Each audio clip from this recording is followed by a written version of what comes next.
नमस्ते, मैं हूं दिग्विजय सिंह। आसमान से जैसे उल्का पिंड गिर रहे हैं, धमाकों से लोगों के दिल दहल रहे हैं और यह सब हो रहा है ईरान और इजराइल में। इस बीच एक खबर देखने को मिली जिसमें हमले के बाद, ईरान पर जो हमला हुआ उसके बाद तेहरान के कोम शहर की जामकरण मस्जिद पर यह लाल रंग का झंडा फहराया गया। यह झंडा बहुत ही बड़ी बात रखता है। करबला में इमाम हुसैन की शहादत का प्रतीक माना जाता है। ईरानी परंपरा में झंडा शोक और बदले दोनों का प्रतीक माना जाता है। इजराइल ने जब ईरान पर हमला किया तो जामकरण मस्जिद के बाहर हजारों लोगों की भीड़ इकट्ठा हुई और इजराइल को खत्म करने के नारे लगने लगे।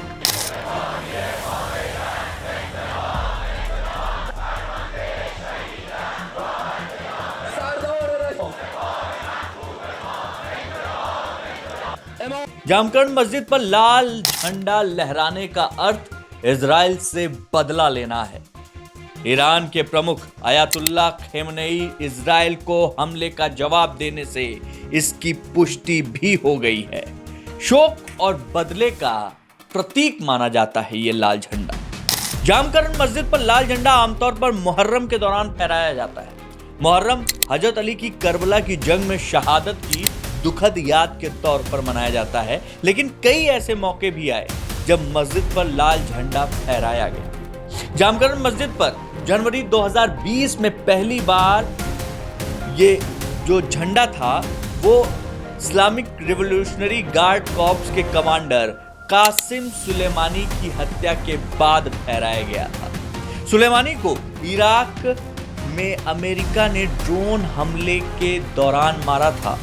अप्रैल 2024 में इजराइल के खिलाफ ड्रोन और मिसाइल हमले के बाद भी ये लाल झंडा फहराया गया था। इसके बाद हमास नेता इजराइल जो हमास नेता थे इस्माइल हानिये, उनकी 31 जुलाई 2024 को तेहरान में मौत हुई थी। तब भी जामकरण मस्जिद में ये लाल झंडा फहराया गया था। ईरान के इजराइल के हमले के बाद उसका जवाब उसके तेल अवीव और यरूशलेम शहरों पर सैकड़ों मिसाइल दाग कर दिया गया है। लगभग 150 मिसाइलें इजराइल के दो बड़े शहरों को निशाने पर बनाकर छोड़ी गई थी। जवाब में इजराइल का जो एयर डिफेंस सिस्टम है वो एक्टिवेट हुआ और काफी हद तक ईरान की मिसाइलों को हवा में ही इंटरसेप्ट कर लिया गया। इसके बावजूद दर्जनों मिसाइल तेल अवीव शहर पर गिर गई, जिससे वहां भारी तबाही हुई। ईरानी मीडिया रिपोर्ट्स के अनुसार माने तो इस हमले में इजराइल रक्षा मंत्रालय को निशाना बनाया गया।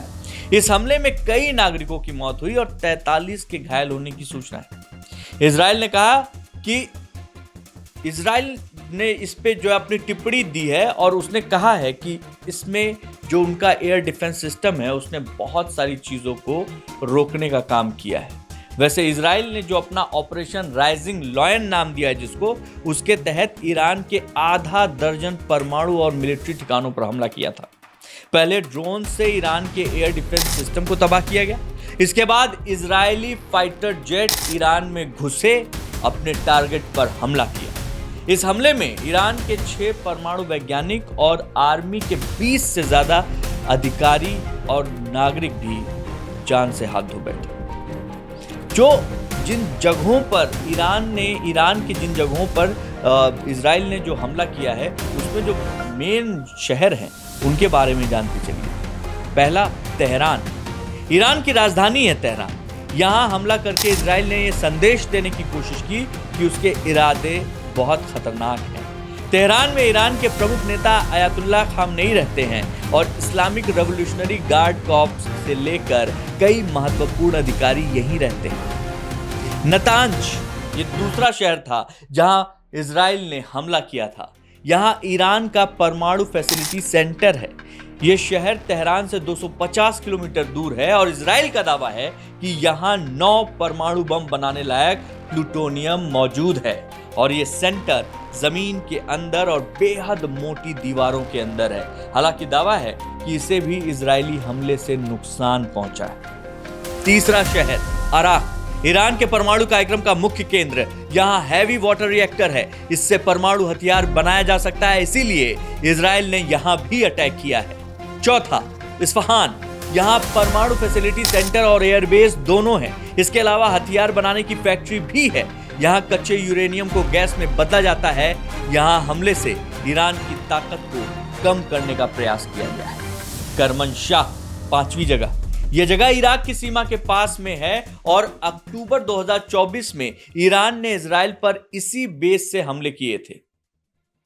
इजराइल ने इस जगह को इसीलिए टारगेट किया जिससे यहां से हमला ही ना हो पाए।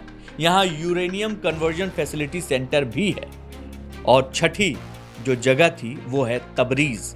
यहां बैलिस्टिक मिसाइल और ड्रोन बनाए जाते हैं। आर्मी का बेस कैंप है। इसके अलावा IGRC का भी सेंटर है। तुर्की और आर्मेनिया की सीमा पर स्थित यह शहर अजरबैजान राज्य की राजधानी है।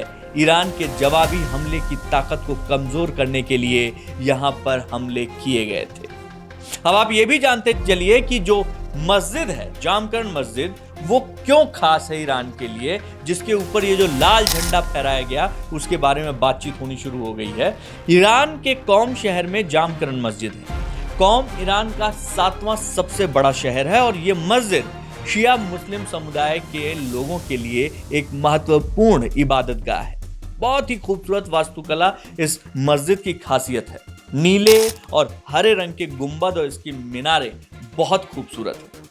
इसे 12वें इमाम मेहदी से जोड़ा जाता है और मस्जिद का निर्माण 393 हिजरी यानी 1003 ईस्वी में हसन बिन मसलक ने इमामी मेहदी के इमाम थे मेहदी, उनके आदेश पर बनवाया था। इमाम मेहदी जो कि विश्व में शांति लाने वाले मसीहा के रूप में जाने जाते हैं, उन्होंने हसन बिन मुतलिह जामकरनी को सपने में इस मस्जिद को बनाने के लिए आदेश दिया। इस मस्जिद में कुरान की आयतें लिखी हुई हैं। कमरे में जो दीवारें सब पर लिखी हुई हैं। यहाँ इबादत के अलावा सामुदायिक गतिविधियाँ होती हैं, धार्मिक शिक्षा दी जाती है, ज़रूरतमंदों की मदद की जाती है। मंगलवार के दिन मुफ्त भोजन कराया जाता है। मान्यता ये भी है कि इमाम मेहदी हर मंगलवार की रात को मस्जिद में मौजूद रहते हैं। इस दिन यहाँ हजारों लोग प्रार्थना करने आते हैं, अर्जी और मन्नतों की पर्चियां भी लिखकर पेश करते हैं। इस मस्जिद पर लाल झंडा फहराने का मतलब है कि बदले की आग में ईरान अब झुलस रहा है और वो अपना बदला पूरा करने के लिए कुछ भी कर सकता है। ईरान और इजराइल की इस जंग पर दुनिया की नजर बनी हुई है। अब देखना ये है कि जामकरन पर लहरा रहा ये लाल झंडा कितनी तबाही लेकर आ सकता है।